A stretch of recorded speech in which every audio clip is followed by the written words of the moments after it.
To continue with the financial section, is that the US decreased poverty in China, and how this happened is that 2.4 million of the people in the countryside moved to the city locations like Shanghai, Hong Kong, and all those areas because of there's new job employments and opportunities because of the influx of new direct foreign investments. So due to this, it lifted over 500 million people out of poverty in China, whereas in 1978, 90% of the people in China were actually under the poverty line. And because of the World Bank, and also because of, like it says right here, the loans and foreign direct investments, it took 99% of them, of the whole population of China, they're now above the extreme poverty line. Which means, for example, to give you some statistics, is that 1 out of 5 children 30 years ago, they didn't have food, they didn't have water, they were hard to survive, and now 1 out of 50 children are dealing with the consequences of this.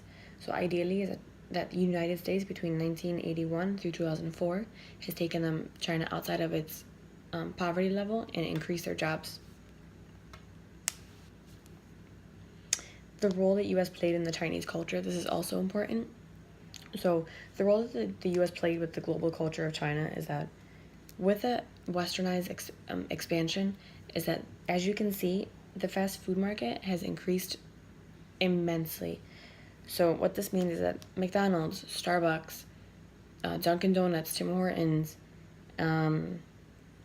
Subway, those are one of the main 5 or 6 food chains that are overseas and in China specifically. As you can see, Starbucks itself, KFC, Pizza Hut, they've raised 61%.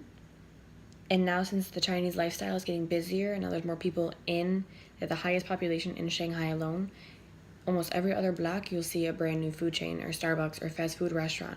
This is caused from the Americanized culture that the U.S. has brought over to China. It doesn't technically mean anything bad nor good, but it means that there's more job employments. It means that there's more Americanized cultures and aspects for the Chinese government as well as the Chinese culture. And again, more westernized trends. So the international westernized trends, what this means is that there's more wealth, it's been growing. And as you can see, this is the iPhone. The iPhone is manufactured overseas. Where do you think it's manufactured? It's over in China. So this is an Americanized phone, but it's manufactured in China. So with this is that the trend of this is that even though it's manufactured over there, the income of the middle class in China has increased now because they're able to not only make and sell these, but they're also able to buy them now that their salaries and their culture became more Americanized and Western in the past decade. Going off of that, there's the falling power in the local Chinese brands. So there's more American brands coming out.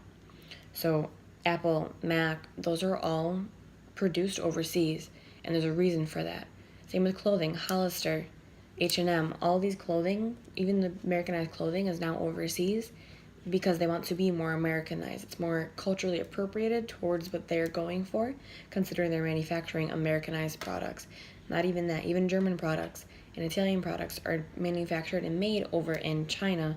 So their growth is not just based on the finances and the economics, but it's also based on the trends because these countries are importing these goods to China to make them, prepare them, manufacture them, and then reship them back out to the other countries.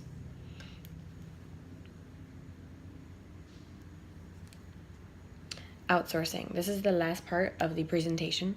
So like I said, I keep saying manufacturing. There's a reason why it's manufacturing.